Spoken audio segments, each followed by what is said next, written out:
WEFM, the clean, fresh sound.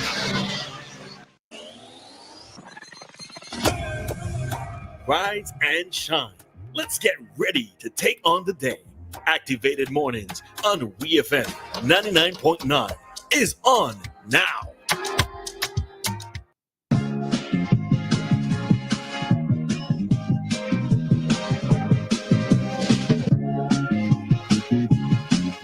Good morning, St. Vincent and the Grenadines. The time is 7:15 here in St. Vincent and the Grenadines and the Eastern Caribbean.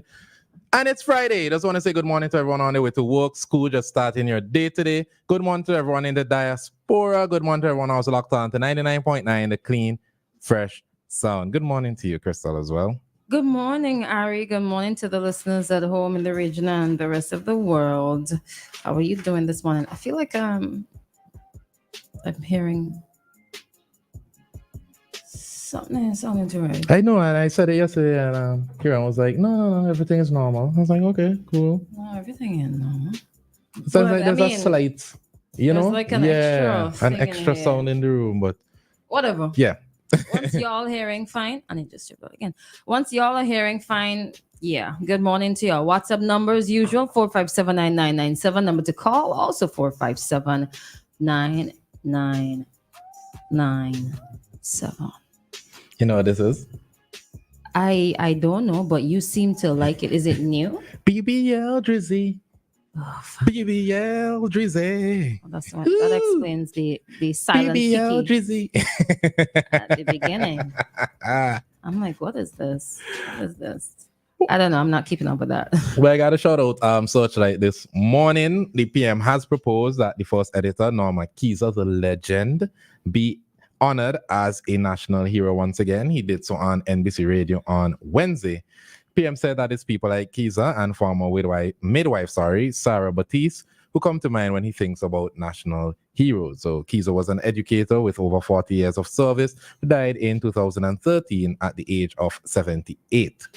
Keyser was a former headmistress of the St. Vincent Girls High School, and PM said that she touched the lives of many girls and their families. She also was the founder of the Searchlight newspaper, where she also touched a number of lives. And there is a foundation in her name, the Norma Keyser Foundation, and she has done so much more that's not put on paper. So I wholeheartedly agree with the PM this morning. So I do hope that this is something that we see come to fruition, because Love to be seen. Congratulations in advance.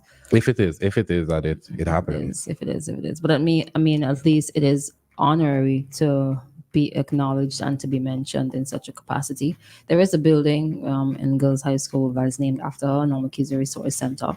So we have the science lab and the chemistry lab and the physics lab.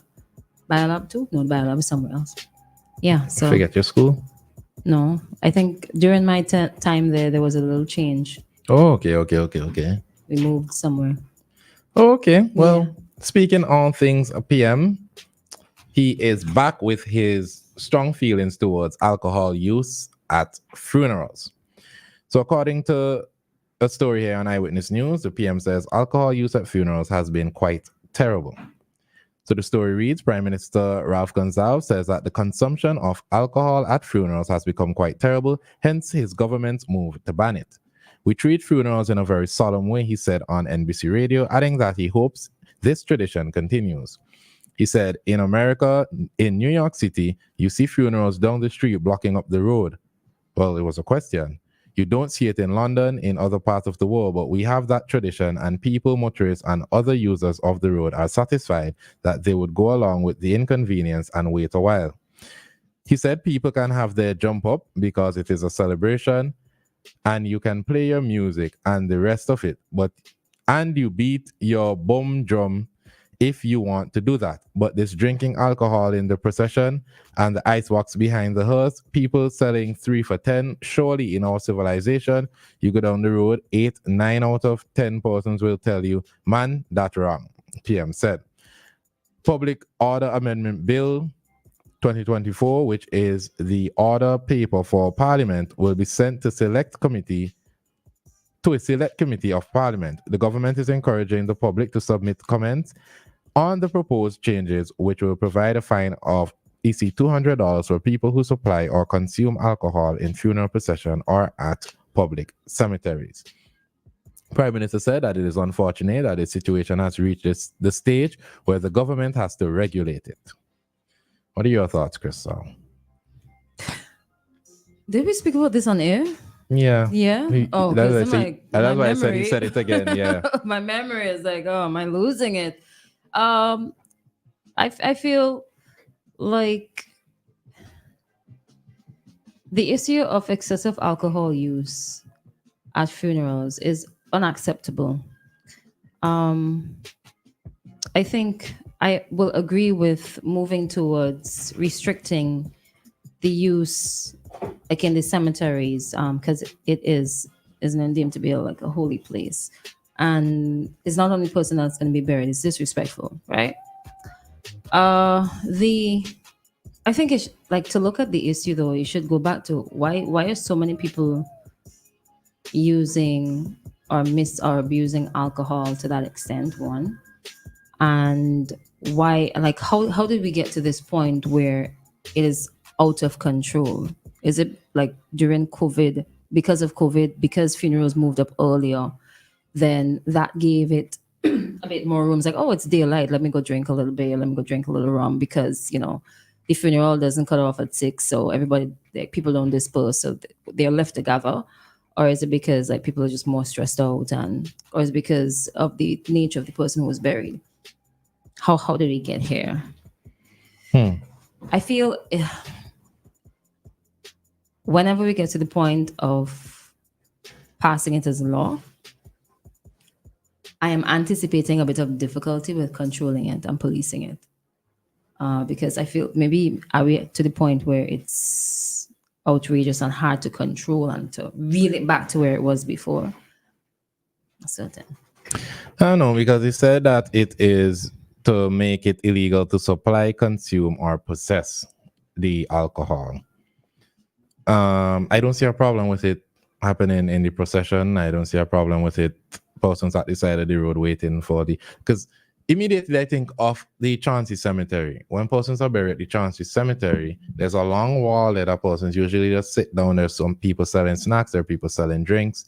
I could understand you not wanted it being sold on the cemetery grounds or on the church grounds, which is fine. But for the bystanders, for the people on the road, for the people in the procession, I don't know. I don't know how I feel about it. I think it's going to be hard. It's going to be hard because some funerals are really huge. Mm-hmm. And like when you see videos on social media, like big trucks and procession, how are you going to regulate that, like, on a serious, when we already have a shortage of police officers? You can't even have lifeguards on beaches. How are you going to keep track of something like that? Lifeguard is Coast Guard. That's separate. What? Lifeguard is Coast Guard. Lifeguard is Coast Guard? Lifeguard would be Coast Guard. Lifeguard, sea, water, Coast Guard. Police is the rest of the country. Anything with water, Coast Guard. I'm going to agree to disagree. Hold on. Regarding... Calls coming through. Okay. Hello, good morning. Yes, good morning. Go ahead, sir. Go ahead. Just my comment on the alcohol usage at funerals and stuff. For me, I just drink my little beers and thing. I don't drink rum. I smoke my little herb, but definitely, I think it's getting out of hand. I could recall some time ago I went to a funeral and there was one big cussing. I know when people are intoxicated, you know what I mean, they don't really could control themselves that much. And people from inside the church have to come outside to try to de-escalate the situation because they hear now the bad man from inside the church, the pastor preaching and all them kind of things. And that ain't appropriate at all. I feel like that will happen without alcohol, though. Intensifying is wrong, though. But it more to happen with people being intoxicated. Okay. And then you have like ice box right in front of the church gate. I'm not saying, just to tell you all, yes, me mentioned before me drink my little beer, my little hub. So, me not saying, but just to have some respect, I think it's getting out there. Definitely. Mm-hmm. If you want to have a party, I think when the funeral is over, if you want by the person or you want to get an area where you can have a little drink and eat up, it's fine. I don't see a problem with that. Or like how we're going on to the cemetery in Kingston, there's bars on the side like Brandy Bar, the Hunger Bar. If you want to stop, get a drink and stuff like that, it's okay. But then down in front by the cemetery gate and people get a vanting and nah, I don't think mean for that. Mean second. All right, caller. That's my yeah. Thanks for your contribution this morning. Now, last year, I live streamed a number of funerals. I went to a number of funerals, both mainland and in the Grenadines. And listen, with or without liquor, persons will be how they want to be. For the past 2 Sundays, I've been to funerals. The last Sunday that just went, I was at a funeral in Pito. The funeral before that, the Sunday before that, I was at a funeral in Kittles. And I'm saying, with or without the alcohol, if that is how people want to get on, that's how people are going to get on. The funeral at Pito, people did not have any alcohol. But you heard, well, it wasn't visible that they had alcohol. Let me say that. But you heard persons cursing, oh, why people not singing? Why people not doing this? And I feel like with the right or with the wrong person, you have a back and forth. You're going to have the same argument. You're going to have the same bacchanal with or without the alcohol. And I'm not just saying it for the sake of saying it. I have seen it a lot within the past year. It will happen with or without the alcohol. I was at a funeral in Kingston Park where a lady walked into the funeral when they were singing sober. And she was saying, hey, I don't think we should be doing this. This is not the kind of person that he was. He would have wanted people having fun, people enjoying stuff. Everybody's in here too solemn.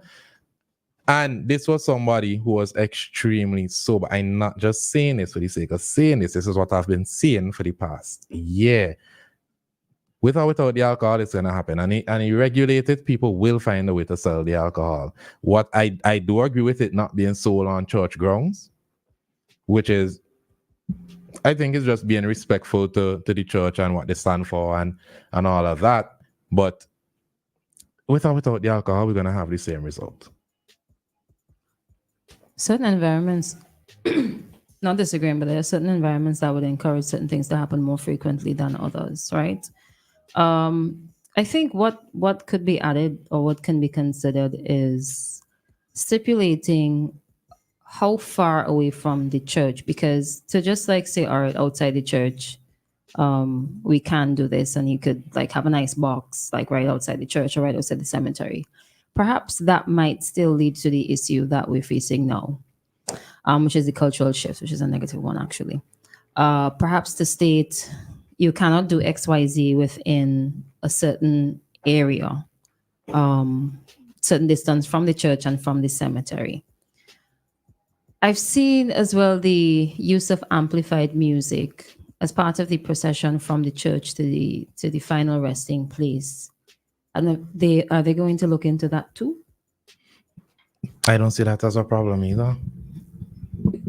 Not sure, because I like a little gospel music on the thing, and praising the Lord with music. But sometimes I don't know. We may not see it as an issue now, and then it stems into an issue, and then it has to be resolved and what's not.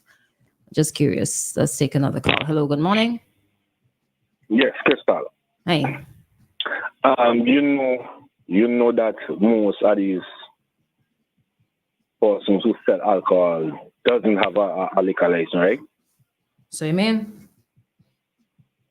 So that's another part. And then, but I mean, I go just put it like this: they get in a blind.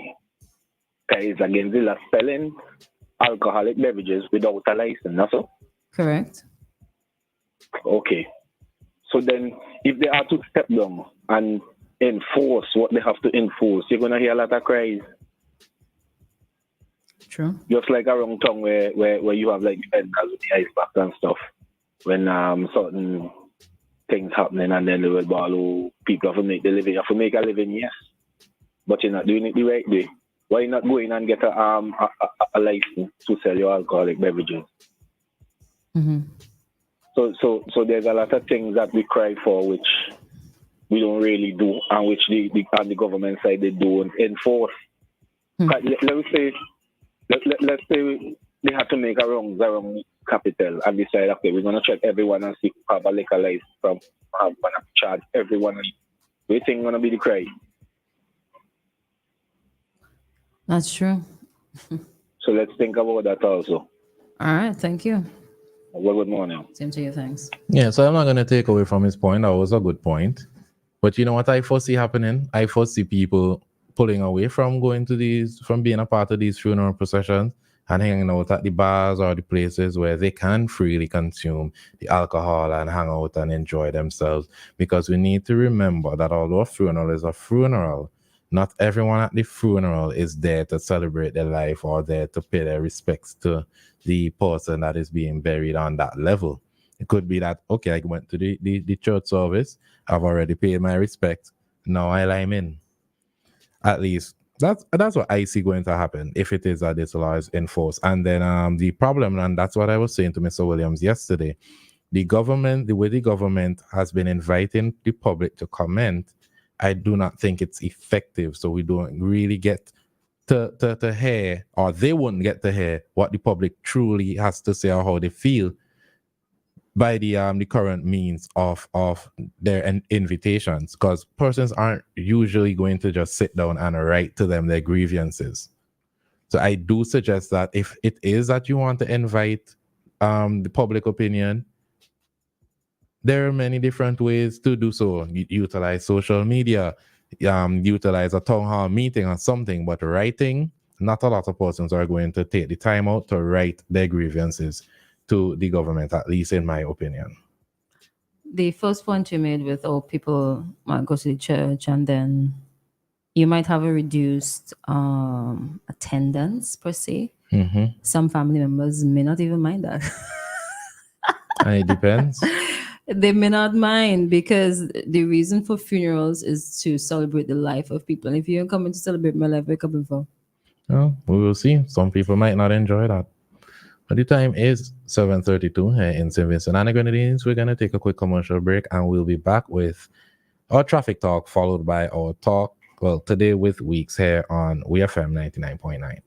General Hardware.